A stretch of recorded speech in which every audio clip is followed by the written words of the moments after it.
ஸ்டாலின் இந்த இதை பற்றி என்ன நினைக்கிறீர்கள் அப்படின்னு யாரோ கேட்டிருக்காங்க. திருச்சியில் இவர் விஜய் நடத்திய ஊர்வலத்தை பற்றி, ஊர்வலம்னா பிரச்சாரத்தை பற்றி என்ன நினைக்கிறீங்க, வயிறு எரி அப்படின்னு சொல்லியிருக்கணும்.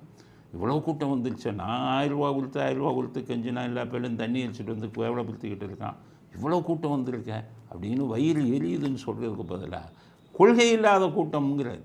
யார்? விஜய். அவன் கொள்கையே இல்லைங்க. உங்களுக்கு மட்டும் என்ன கொள்கை இருந்தது ஸ்டாலின்? உங்களுக்கு தெரியாது. உங்கள் அப்பாவும் இப்போ இல்லை. உங்கள் அண்ணாதுரை தான் ஆரம்பித்தார் 1949 திமுகவை. என்ன கொள்கையில் ஆரம்பித்தாருன்னு தெரியுமா உங்களுக்கு? ஸ்டாலின் தெரியுமா? எல்லாம் எழுதி கொடுக்குறத படிப்பீங்க. உங்கள் அண்ணாதுரை ஆரம்பிக்கும் போது உங்கள் அப்பா இல்லை. 27 பேர் லிஸ்ட்டு விட்டாங்க, அதில் உங்கள் அப்பா பேர் இல்லை.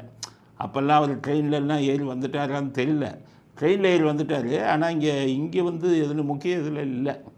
அப்போ உங்கள் அண்ணாதுரை ஆரம்பிக்கும் போது என்ன கொள்கைன்னா, எங்கள் தலைவர் ஈவே ராமசாமி, நம்ம ராமசாமி, எங்கள் தலைவர் ராமசாமி 73 வயசில் கல்யாணம் பண்ணிட்டார், அது எங்களுக்கு பிடிக்கல, அதனால் வெளியில் வந்துட்டோம். உங்கள் கொள்கையே அதுதான். ராமசாமி 73 வயசில் கல்யாணம் பண்ணார் அப்படின்னு சொல்லிட்டு தான் வெளில வந்தாங்க. ஆக எந்த கொள்கையுடனும் உங்கள் திமுக ஆரம்பிக்கவில்லை. ராமசாமி எதிர்ப்பு கொள்கையினால் மட்டும்தான் உங்கள் திமுக 1949 ராபின்சன் பூங்காவில் ராயபுரத்தில் ஆரம்பிக்கப்பட்டது. கொள்கையே கிடையாது ஈவேரா எதிர்ப்பு கொள்கை. அப்போ ஈவேராட்டு போய் கேட்டாங்க, சார் உங்கள் சிசிங்க பூரா தனி கட்சி ஆரம்பிச்சிட்டாங்க சார், அவங்கடங்க வெங்காயம்னார்.